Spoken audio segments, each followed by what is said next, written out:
Funding for this program was provided by the Annenberg CPB project. Additional funding provided by the people of Dow, the company that lets you do great things. The 8,000 scientists of the Eastman Kodak Company.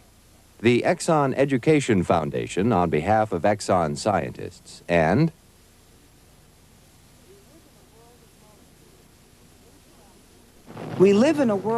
vivimos en un mundo de moléculas que interactúan con otras moléculas en reacciones químicas. ¿Qué es lo que origina estas reacciones? ¿Por qué algunas son más veloces que otras? La velocidad de una reacción resulta crítica, ya sea que nos ocupemos de la construcción, de fabricación de vinos o preparación de alimentos.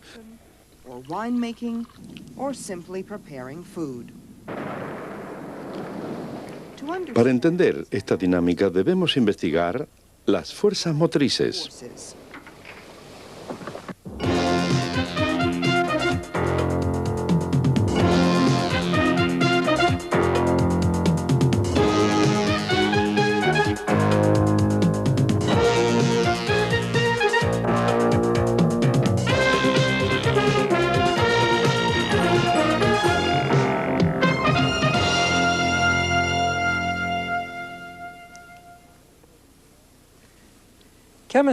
La química no es solo un conjunto de recipientes sobre un estante. Eso sería aburridísimo.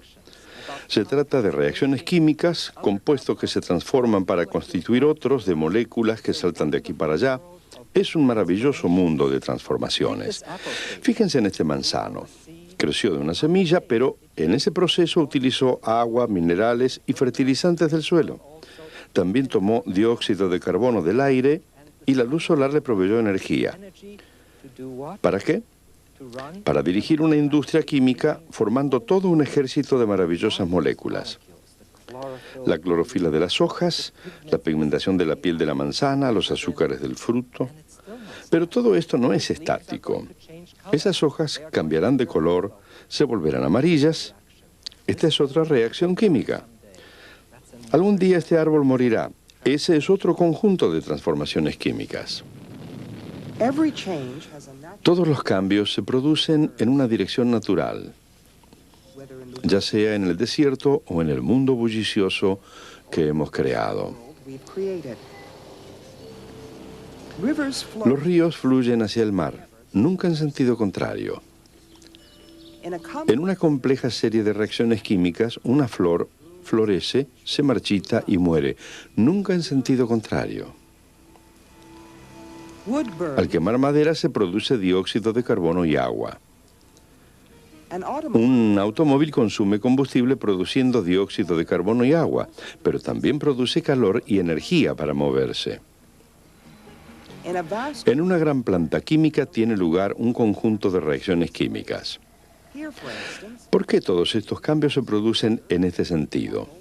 ¿Qué es lo que determina la dirección natural de una reacción química?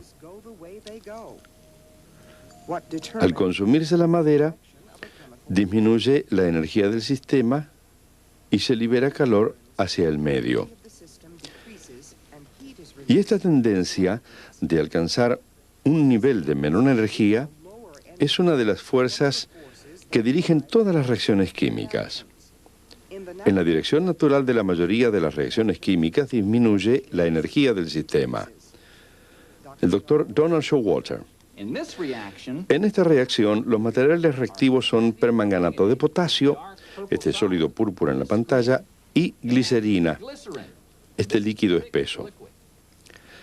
Ahora veamos qué pasa cuando los mezclamos. Pongo la glicerina en el permanganato. Bueno, comienza a salir humo. Miren la llama. Esta reacción sí que libera energía, ¿no? Pues bien, lo que ocurre es que la glicerina es un líquido orgánico combustible y el permanganato de potasio es una fuente concentrada de oxígeno. Entonces, cuando los dos entran en contacto, se encienden en forma espontánea. Por lo tanto, este tipo de reacción libera energía. La palabra clave es liberar. Este tipo de reacción se denomina exotérmica. En las reacciones exotérmicas, los reactivos tienen una energía relativamente alta. Esta energía se expresa en kilojoules. Los productos de la reacción tienen un nivel menor de energía. Los reactivos se convierten en productos al disminuir la energía durante la reacción y el sistema libera energía, en este caso 300 kilojoules por mol reactivo. 300 kilojoules per mole reactant. Como ya hemos visto, la mayoría de las reacciones químicas tienden a liberar energía, por lo general en forma de calor.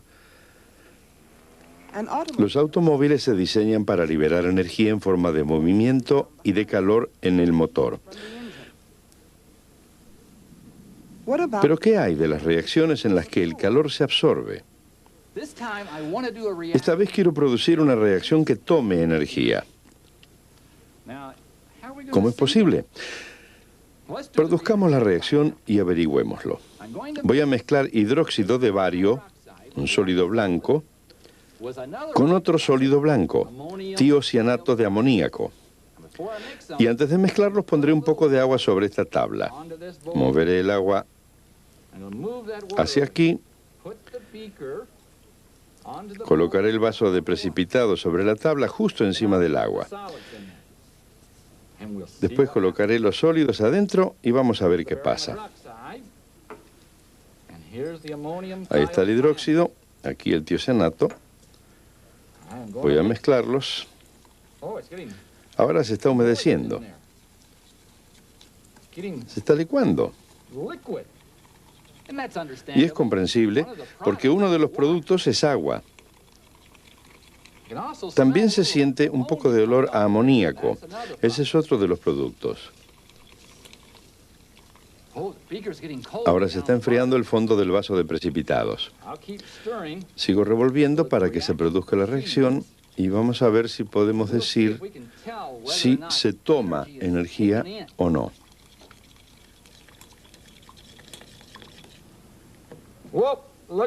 Miren esto. El vaso de precipitado se ha pegado a la tabla por efecto del frío. Este es un ejemplo de una reacción química endotérmica, una que toma energía. En este caso se toma energía del medio. Por eso el vaso de precipitados se enfrió tanto que hizo que se congelara el agua que había en la tabla. Entonces el vaso de precipitados se pegó con firmeza a la tabla por efecto del frío. ¿Qué les parece? En las reacciones endotérmicas, los reactivos tienen una energía relativamente baja. Los productos tienen un nivel mayor de energía. Los reactivos se convierten en productos al aumentar la energía durante la reacción. En este proceso se absorbe energía, en este caso 400 kilojoules por mol reactivo.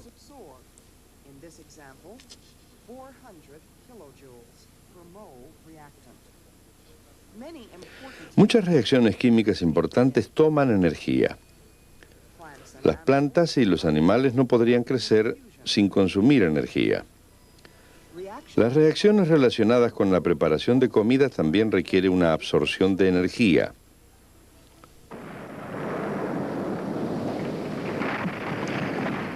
Pero una variación de energía no es todo. Existe una segunda fuerza motriz, una tendencia a aumentar el desorden. El nombre científico de este desorden es entropía. La entropía es un tema fascinante. Vamos a ver cómo funciona. Aquí tengo un par de cosas que mostrarán a la entropía como una fuerza motriz. Vamos a empezar con esta. Este vaso de precipitados contiene agua pura. Agrego unas gotas de tintura. Sí, ya se sabe que la tintura y el agua no reaccionarán químicamente, pero miren esto. La tintura y el agua se están mezclando lentamente por sí mismos sin ninguna ayuda. Bueno, vamos a acelerar un poco la mezcla. Pues bien,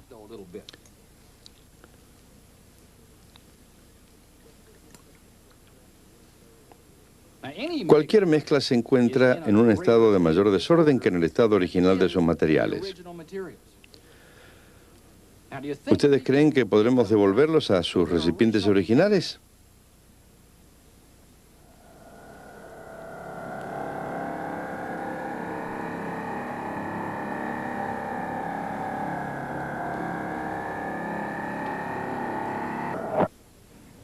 Bueno, esto es solo un truco de televisión. Sabemos que eso no sucede en el mundo real. ¿Pero qué nos demuestra esto? Que ir de un estado de desorden a otro de mayor desorden no es la dirección natural de casi ningún proceso. Veamos ahora esto. Aquí tengo lechuga, tomates, ajíes, hongos y pepinos. Ya saben qué voy a hacer. Voy a preparar una ensalada y la voy a mezclar. Se ve bastante bien, ¿no? No se vayan, no se vayan. Se ve bastante bien para comerla. Si ahora continuara mezclando, ¿volvería la ensalada a su estado original? Ustedes conocen la respuesta tan bien como yo. Tal como la tintura en el agua, la ensalada nos demuestra que la dirección natural del cambio es hacia el mayor desorden, es decir, mayor entropía. Bien, esto es verdad virtualmente para cualquier reacción química. ¿En qué formas aumenta la entropía en una reacción química? Se produce el mayor desorden o mayor entropía cuando aumenta el número de moléculas. La entropía aumenta cuando se forma un líquido a partir de sólidos o se forma un gas a partir de líquidos o sólidos. También crece al producirse una mezcla o al aumentar el volumen de un gas. Fíjense en la reacción en que el vaso de precipitado se pegó a la tabla por efecto del frío. ¿Por qué se produjo? Se absorbió energía y aumentó la entropía. En el vaso de precipitado se formó una mezcla líquida de mayor desorden a partir de dos sólidos cristalinos. El aumento de entropía fue de tal magnitud que superó la absorción de calor. Esto se cumple para todas las reacciones endotérmicas. En la industria, las reacciones deben funcionar. Tanto los efectos de la energía como los de la entropía los determinan. Si las reacciones funcionan, si es posible crear nuevas moléculas, el diseño se deja en manos de los ingenieros que se concentran en la energía y los materiales. Oeste de Virginia, Union Carbide. Productos químicos para 500 productos diferentes. Detergentes, adhesivos, envoltorios plásticos, asientos de automóviles, pinturas, ceras.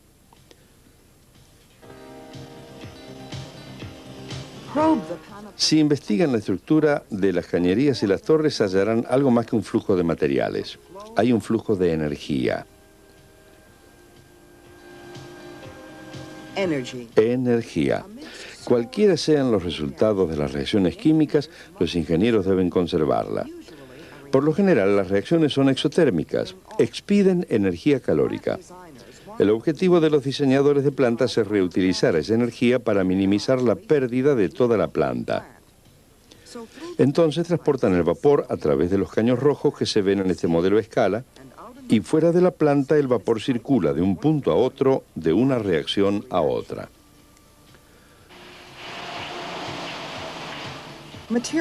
Materiales. Las materias primas básicas que ingresan a la planta son carbón o petróleo, ambos con un alto nivel de energía. Primero se produce el gas etano y luego, por agregado selectivo de oxígeno al etano, obtenemos una variedad de productos químicos industriales.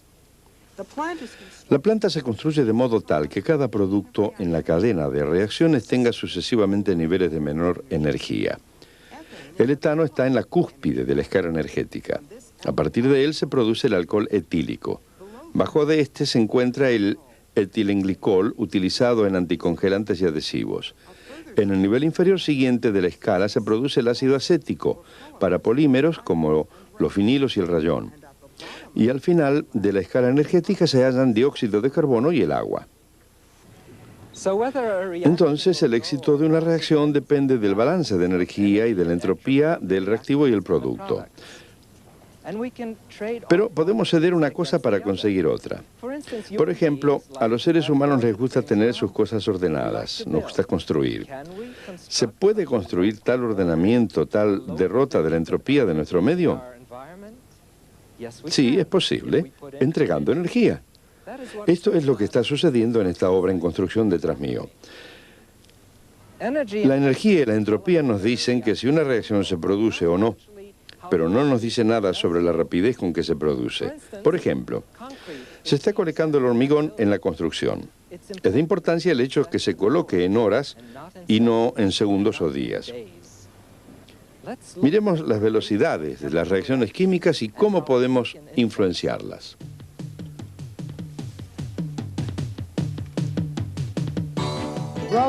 Caminos, diques, puentes, iglesias, casas y oficinas. La química se encuentra en todo ese hormigón. Transportada en cilindros, la mezcla de agua, cemento y grava no se transforma en hormigón hasta que se coloca en el emplazamiento. Una vez en el lugar, se deja reaccionar lentamente. El agua y el cemento reaccionan produciendo puentes microscópicos de silicato de calcio con la grava. Si el armazón de madera no se deja durante el tiempo necesario para que se complete la reacción, las consecuencias pueden ser desastrosas.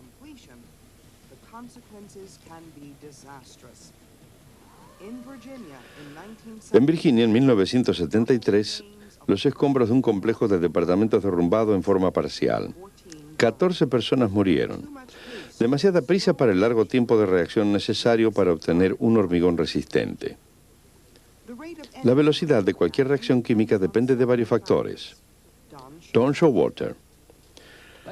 Echemos una mirada a una de las reacciones más comunes de todas, la combustión. Aquí tenemos un trozo de madera. Como todos sabemos, la madera seca arde fácilmente en contacto con el aire. Recuerden, el aire tiene un 21% de oxígeno. No se quema. Debemos encenderla para que funcione, ¿no? Encendámosla con este fósforo.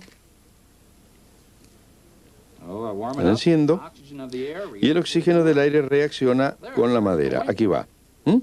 Ahora está ardiendo bastante bien, pero no realmente bien. Me pregunto si ardería mejor en contacto con este 100% de oxígeno.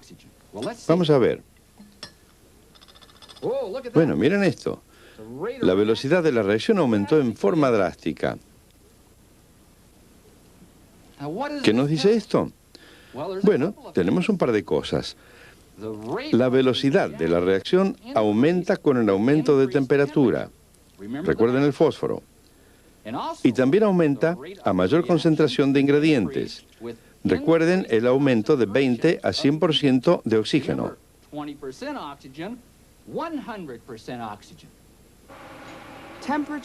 Temperatura y concentración. ¿Hay otra forma general de acelerar la velocidad de la reacción? Sí la hay, y se emplea en la mayoría de las reacciones en la industria química. Tiene que ver con el uso de sustancias denominadas catalizadores. Aquí tenemos este polvo blanco, tartrato de potasio, unos 30 gramos. Mi objetivo es disolverlo en este agua destilada caliente. El agua está a unos 70 grados centígrados. Es una gran molécula. Voy a llevar a cabo una reacción química en la que voy a debilitar esta gran molécula, degradarla. Lo haré agregando peróxido de hidrógeno, una solución bastante fuerte, 30% de peróxido de hidrógeno. Si reacciona, podrán ver el dióxido de carbono que se despide en forma de burbujas. Vamos a ver si sucede. Lo ponemos aquí. Bueno, no hay muchas burbujas. Aunque lo caliente, sabiendo que el calor aumenta la velocidad de la reacción, el proceso no se acelera. ¿Qué podemos hacer? Agreguemos un catalizador. Lo colocaré en este recipiente en caso de que se acelere mucho. Aquí tenemos el catalizador. Una solución de cloruro de cobalto. Agreguémoslo a la mezcla y vamos a ver qué pasa.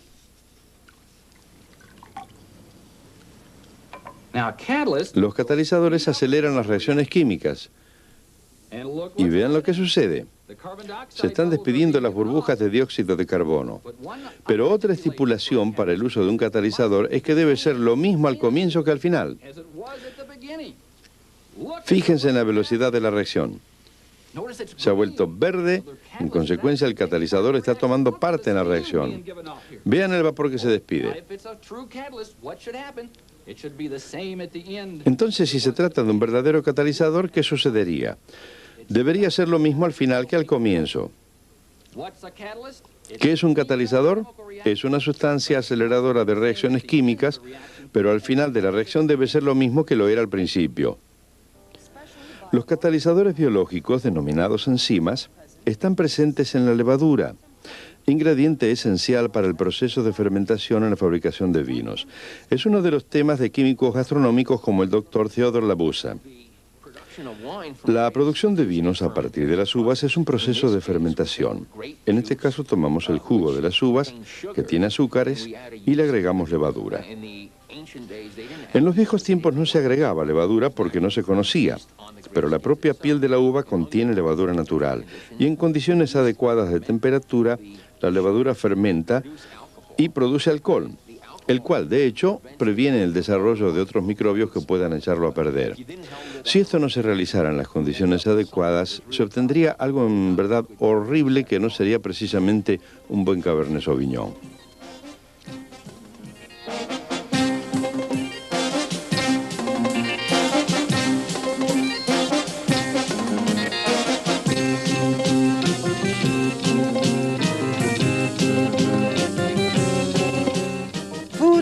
Se transportan alimentos a través de los Estados Unidos y de todo el mundo. Las velocidades de deterioro de los alimentos, la velocidad de las reacciones son un dato vital para nuestra economía global.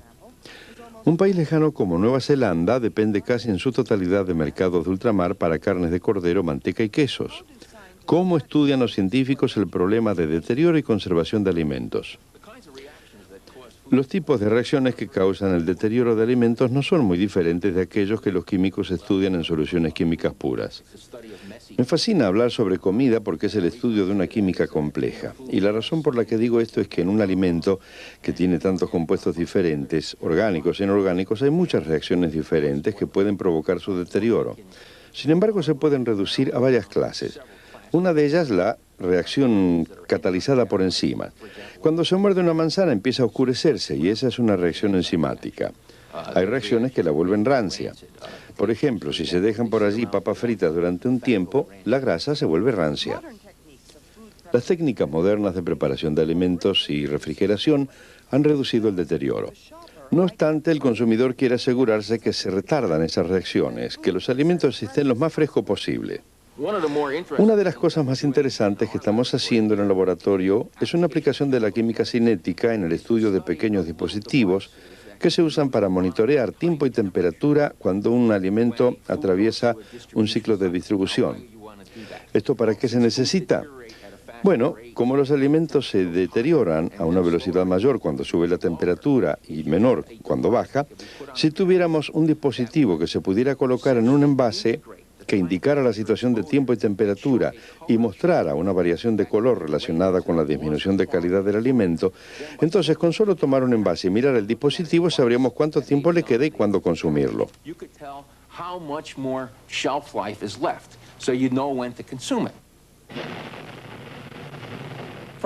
Del supermercado al espacio. El programa de tripulación espacial ha sido un desafío interesante para los químicos gastronómicos que investigan las velocidades de reacción. Dr. Labusa, ¿para qué se necesitan alimentos espaciales de larga vida?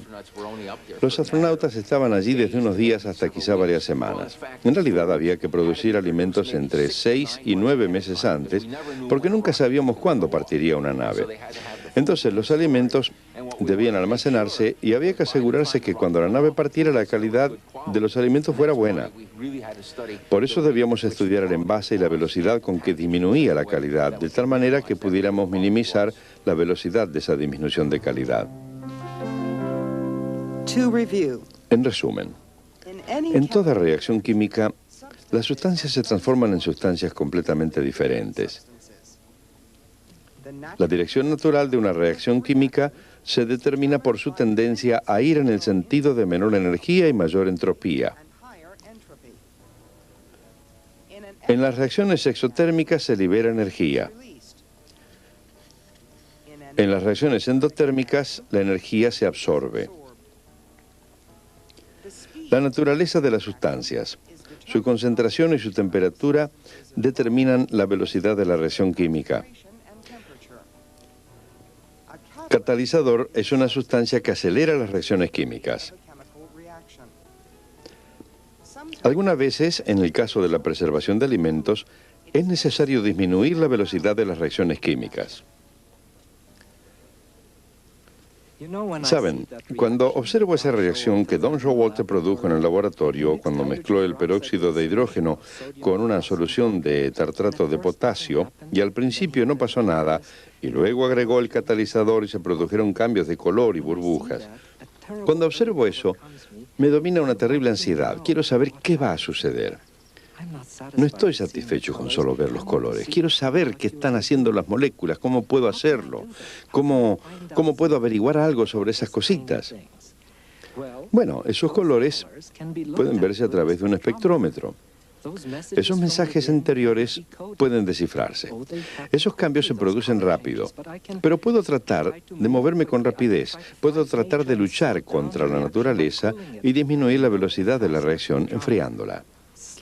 Puedo construir un espectrómetro más veloz, con lentitud, con laboriosidad. Puedo construir una imagen de lo que sucede en una reacción química, ya sea de un experimento o de otro, o de las hojas de aquel árbol. La explicación reside en el nivel molecular y eso lo veremos en nuestro próximo programa.